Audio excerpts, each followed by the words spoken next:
June the 6th, 1944, 3 to 17 a.m. The wind swept across the English Channel, sharp and briny, stinging the boots of soldiers packed tightly on the steel decks of the invasion fleet. In the faint moonlight, the silhouettes of small four-wheeled vehicles were beginning to roll down ramps into flat-bottomed landing craft. They were open-topped.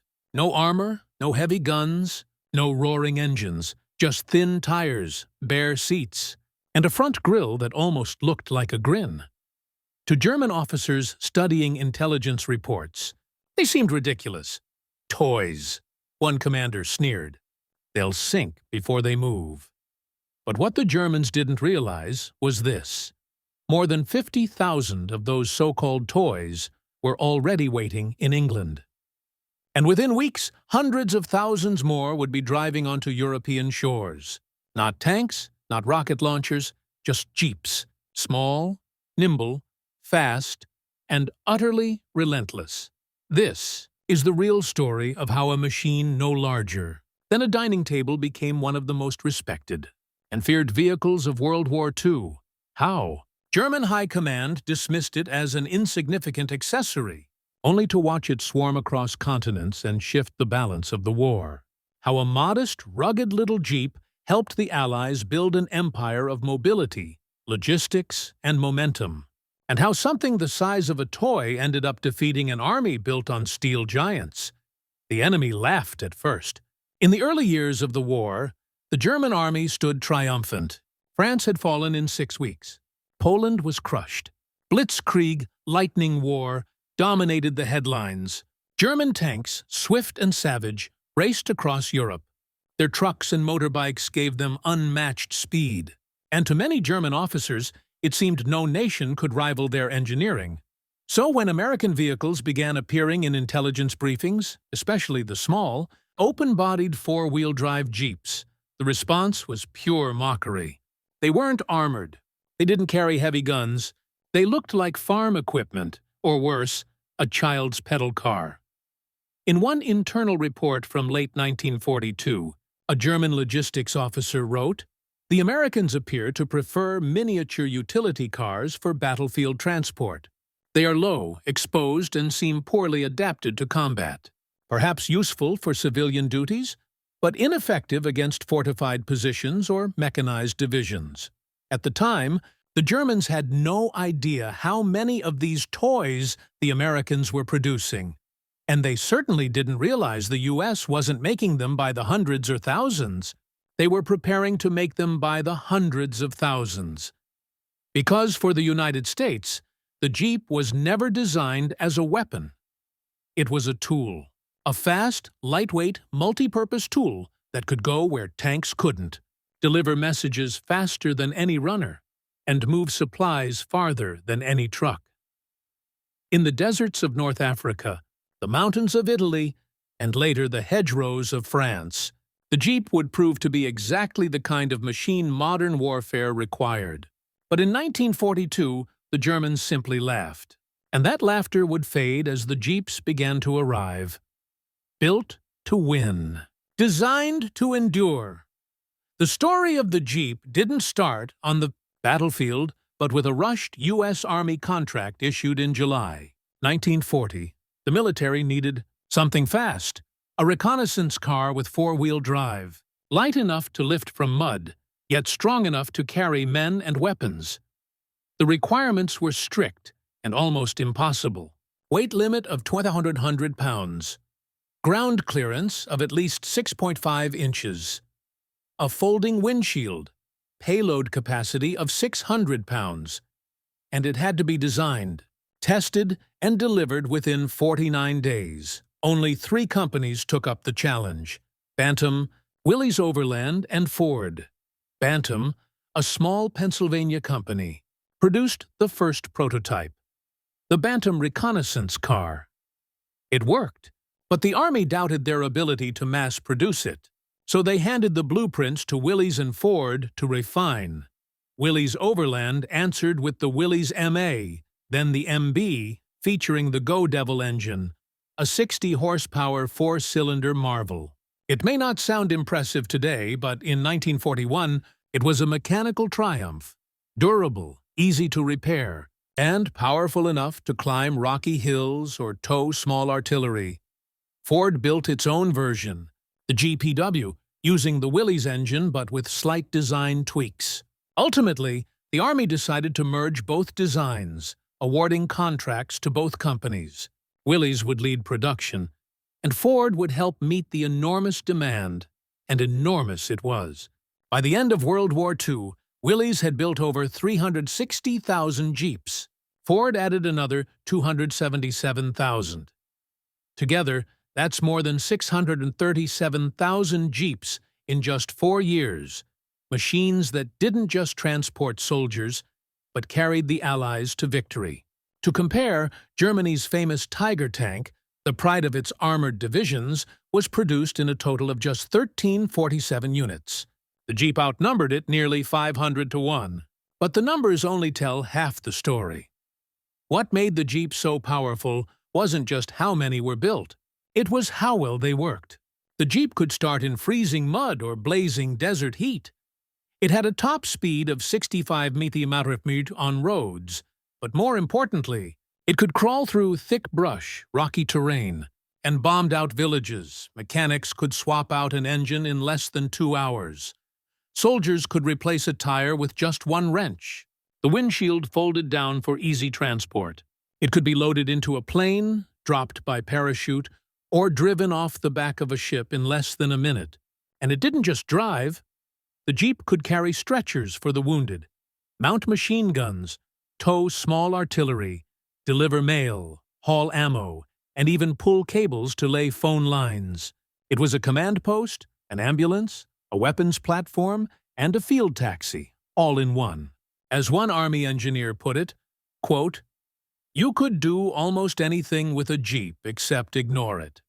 And the Germans did ignore it at first, but in the deserts of North Africa under a burning sun, that would change very quickly.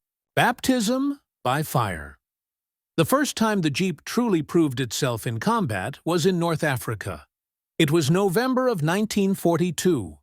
Operation Torch, America's first major offensive in the European theater, was underway.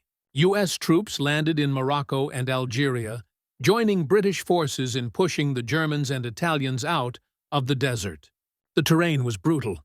Blistering sun during the day, freezing cold at night, sand that swallowed wheels, and dust that choked engines. German and Italian supply convoys often broke down under the weight of their own heavy equipment. But the Jeep thrived. It skimmed over dunes, climbed over rocks, slipped through wadis and ravines where trucks bogged down and tanks couldn't fit. In the words of one American sergeant, "When everything else quit, the Jeep kept going."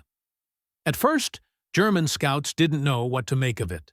They'd report seeing small, fast vehicles darting around the flanks, dropping off troops, picking up wounded, sometimes carrying machine guns or rocket launchers.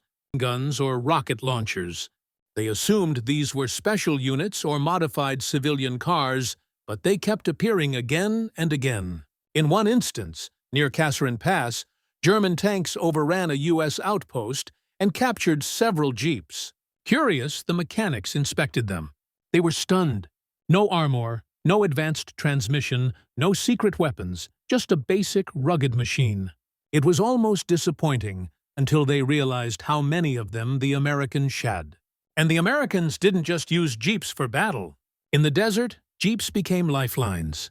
They carried water, ammo, mail, orders, and medical supplies over terrain that would destroy heavier trucks. When radios failed, Jeeps became messengers. When medics needed to evacuate wounded soldiers, they strapped stretchers across the hood or laid them in the back, bouncing across sand and scrub to reach a field hospital. Even elite British units like the Long-Range Desert Group and the newly formed SAS began adopting the Jeep. They modified it, adding extra gas cans, machine guns, and grenade racks. Then they launched in deep penetration raids hundreds of miles behind enemy lines. Raids that would have been impossible without the Jeep's speed and reliability. In Sicily and later in mainland Italy, The terrain changed from sand to mountains, from open deserts to narrow, muddy roads. But the Jeep adapted. It climbed the steep hills of Monte Cassino. It forded streams. It slipped through village alleys barely wider than a doorway. One combat engineer wrote home saying, "If the war had a mascot, it wouldn't be Tank. It'd be that ugly little Jeep with mud on its tires and a dent in its hood." Even General George Patton, famous for his armored divisions, respected the Jeep. He used one as a mobile command post. Photos show him standing tall in the back seat, barking orders, binoculars in hand. By early 1944, the Jeep had gone from an experiment to an essential. It was everywhere. North Africa, Italy, Burma, the Pacific Islands. It wasn't glamorous. It wasn't flashy, but it never quit. And that made it deadly, because the German army still hadn't learned the real danger of the Jeep. Not the machine itself, but what it allowed the Americans to do: move, resupply, communicate, survive. And now, thousands of those little machines were lining up on the southern coast of England, preparing to do something no vehicle had ever done before. They were going to roll straight into Fortress Europe. The calm before the storm. By the spring of 1944, southern England had stopped being England. It had become a machine. Every meadow, every sleepy village, every gentle country lane was swallowed by steel. Fields once filled with sheep now glittered with a dull gray of metal. Barns echoed not with the sound of cows, but with the rumble of engines and shouted orders. The sky was a constantum of propellers. The air smelled of oil, canvas, and coffee, brewed by sleepless men. And everywhere, absolutely everywhere, there were Jeeps, tens of thousands of them. They stood in long, silent rows stretching to the horizon like a steel army, waiting for a signal. Each one identical yet somehow different. A dented fender here, a lucky charm tied to a mirror there, a pin-up girl smiling from a hood painted with white stars. They looked harmless, ordinary, almost cheerful. But every soldier who touched one knew what it meant. The Jeep wasn't just transportation. It was a promise that no matter how bad things got, help would find a way. The British locals watched the transformation with quiet awe. Country roads that once carried bicycles now thundered beneath convoys day and night. Children waved at columns of gears. Farmers stood by fences, shaking their heads as endless parades of olive-drab vehicles rolled past. The buildup was so immense that by May, southern England had earned a new nickname among soldiers: the world's largest garage. Across the Channel, German intelligence was watching too. Every day, reconnaissance planes sliced through the clouds, cameras snapping frame after frame of the English coastline. Back in occupied France, analysts pored over the photos in dimly lit rooms, tracing outlines of tanks, trucks, and landing ships. They took notes. They circled details. They argued over targets. But one thing kept showing up again and again in those photos. The Jeeps. Small, light, inconsequential. There were too many of them to ignore, but far too simple to respect. A German intelligence summary dated May 20th, 1944, described them plainly. The Americans rely excessively on light motor vehicles for logistics. These will prove ineffective in contested landings, being vulnerable to terrain and fire. That report would age very poorly because the Germans, still locked in the mindset of armored warfare, believed victory came from heaviness, from tanks that shook the earth, from artillery that flattened cities. They couldn't imagine that something as small as a Jeep could move the gears of an entire invasion. They looked at those little four-wheelers and saw weakness. What they were really looking at was momentum. The Allied command understood the wars are not won by strength alone.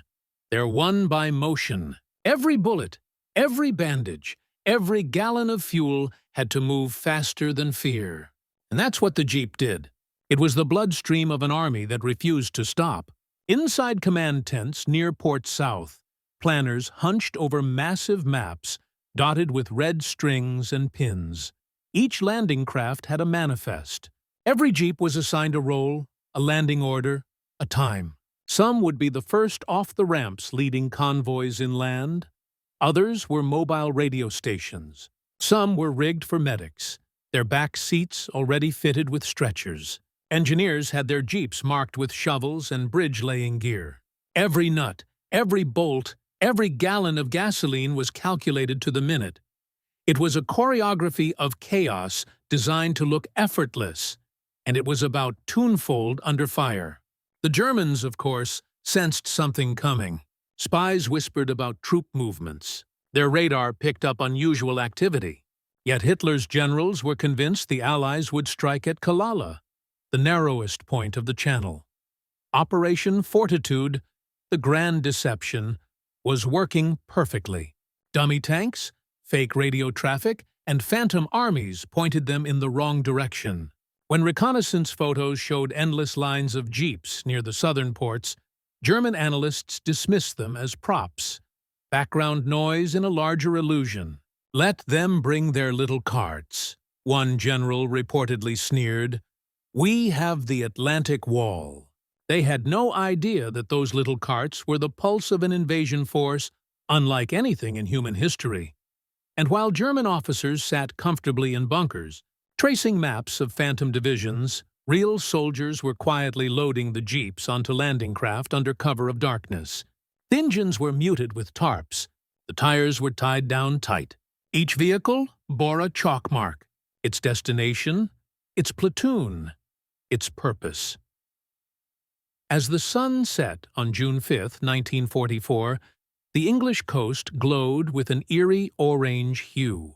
From the cliffs of Dover to the docks of Southampton, the sea was alive with ships, thousands of them, rocking gently under the weight of destiny. Soldiers wrote last letters home. Soldiers wrote last letters home. Chaplain prayed over quiet groups of men. Somewhere in the night, an engine coughed to life. Then another, then dozens more. The jeeps began to move.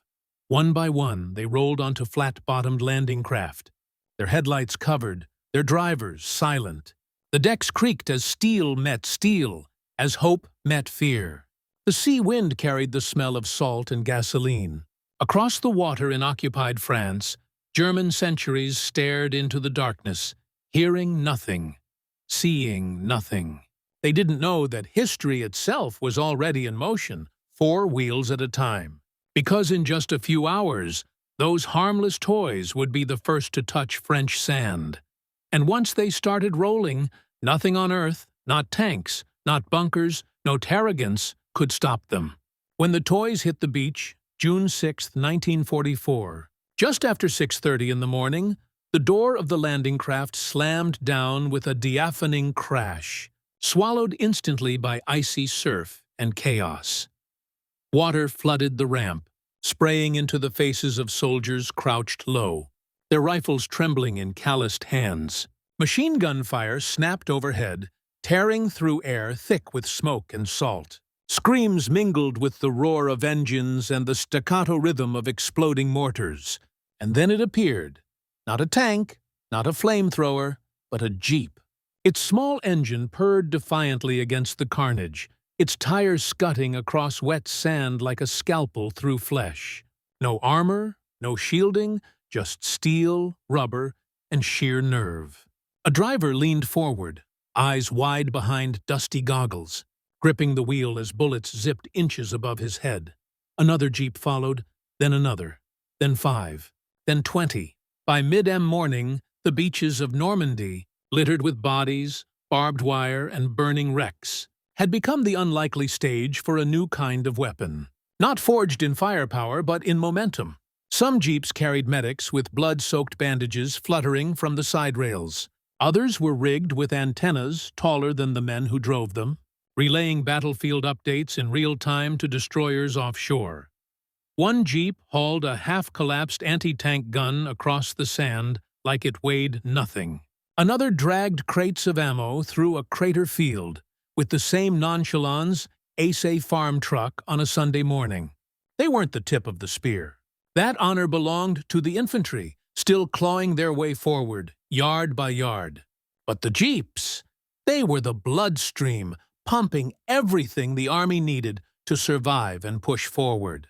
To the stunned German defenders, it looked like madness. One machine gunner positioned near Omaha Beach later recalled, "We expected tanks, heavy armor, vehicles we could hit and stop. But instead came these bugs, dozens of them. They didn't even seem to notice we were shooting." And he wasn't wrong. The Jeeps didn't stop. They weaved through minefields, swerved around shell holes, bounced over dunes and ditches. Some tipped sideways, only to be shoved upright by 5 sets of muddy hands. Others were riddled with bullet holes, but kept rolling, patched with rags, duct tape, and sheer willpower. Within the first 24 hours, more than 1,000 Jeeps had landed across the Normandy beaches. Within a week, that number had tripled. And the real shock wasn't their number. It was what they made possible. The Allied invasion had always been a logistical miracle. 5,000 ships, 11,000 aircraft, 160,000 men. But none of it would have worked if they couldn't keep moving. Fuel, food, ammunition, medical supplies, orders, all of it had to reach the right place at the right time. The Jeep was the answer to that impossible riddle. It didn't need paved roads. It didn't care about collapsed bridges. It wasn't slowed by bomb craters or shattered villages. It could slither through hedgerows like a fox, splash through flooded fields, and climb debris-choked hills that no truck could manage. The Germans had planned for tanks. They'd mined the roads, blown the railways, bombed the bridges, and yet the Americans kept advancing. In a captured German field report dated late June, a colonel wrote, "The enemy's light vehicles have become a plague. They appear where our maps say no roads exist. Their movements are faster than our dispatches. We strike at their front, and they're already behind us." That was the Jeep's true power. Not brute force, but flexibility, speed, unrelenting presence. Soldiers began calling it the Blitz buggy. Others simply called it Lifesaver. In liberated French towns, children waved flags as columns of Jeeps rolled past, mud-caked, engine whining, festooned with gear, helmets, rations, and American grins. To the average GI, it wasn't just a machine. It was their bunkmate, their ride, their ambulance, their getaway car. In combat footage from Normandy, you can see them everywhere, parked under camouflage netting, screaming across open fields, caught in the backdrop of every major push forward. One officer even joked that if you zoomed in on any map of the invasion, you'd find a Jeep somewhere on it. Even the Germans started using them. Captured Jeeps were repainted and reassigned, a reluctant nod to their brilliance. It was in its own quiet way, an admission of defeat, because the enemy had once mocked them, those little Jeeps with no armor, no gun, no menace. But now they watched in disbelief as a stream of them poured into France, not to break the enemy with firepower, but to outlast them, to outmaneuver them, to outpace their entire war doctrine. The Tiger tank was terrifying. The Jeep was unstoppable. And in the end, wars aren't won by explosions alone. Sometimes they're won by the one machine that never stops moving. A legacy on wheels. By late summer 1944, the tide of war had completely shifted. Paris was free. Allied forces were pushing hard toward Germany, and wherever they advanced, the Jeep was there, dust-covered, dented, patched with tape and canvas, yet still running strong. One Wehrmacht officer, captured during the retreat from Normandy, was questioned by an American interpreter. When asked what had surprised him most about the invasion, he didn't mention the bombers or the battleships. He simply said, "The little cars. They never stopped coming." That was the secret. The Jeep didn't win battles with armor or firepower. It won them through persistence, constant, tireless presence. It linked the front to the rear.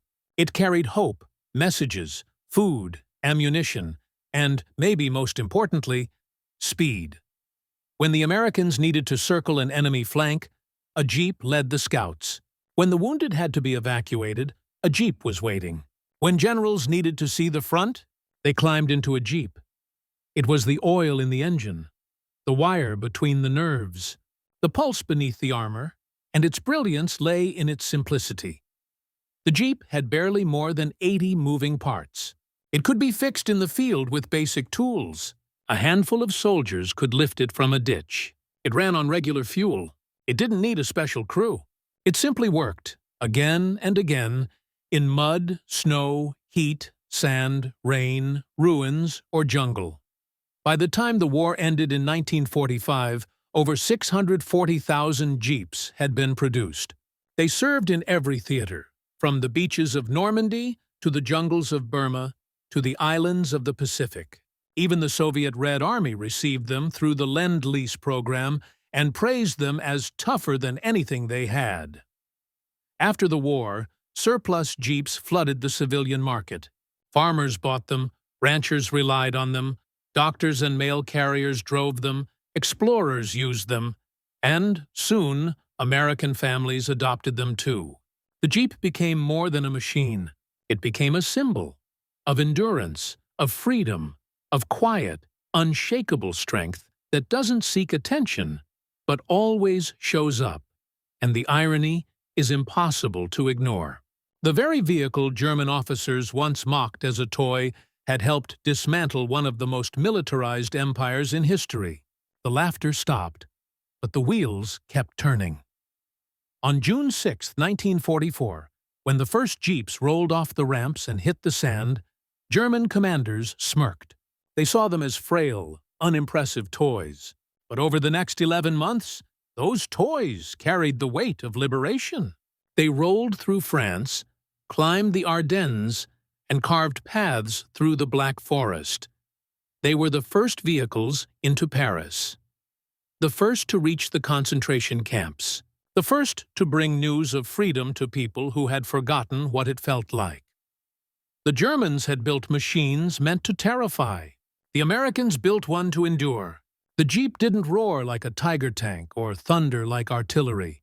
It buzzed, bounced, limped, but it never stopped. It moved quicker than fear, lighter than defeat, and deeper than despair. In the end, that's what frightened the enemy most. Not one Jeep, but 10,000, then 50,000, then hundreds of thousands, rolling over mountains, through minefields, across rivers, and into history. Even today, you can still find Jeeps from World War II. Some rest in museums. Others still run, still climb hills, still start on the first turn of the crank, just as they did in 1944. And every time one starts, it carries an echo of boots on metal decks, of sand under tires, of a war won not just by fire, but by movement, precision, and persistence. A war where the smallest vehicle delivered the biggest surprise. So, what do you think? What astonished you most about this story? The scale, the simplicity, or the fact that the enemy never saw it coming? Let us know in the comments. And if you want more untold stories from World War II, stories of strategy, ingenuity, and silent strength, hit like, subscribe, and join us next time. Because history doesn't just repeat itself, sometimes it rolls. Sometimes it rolls.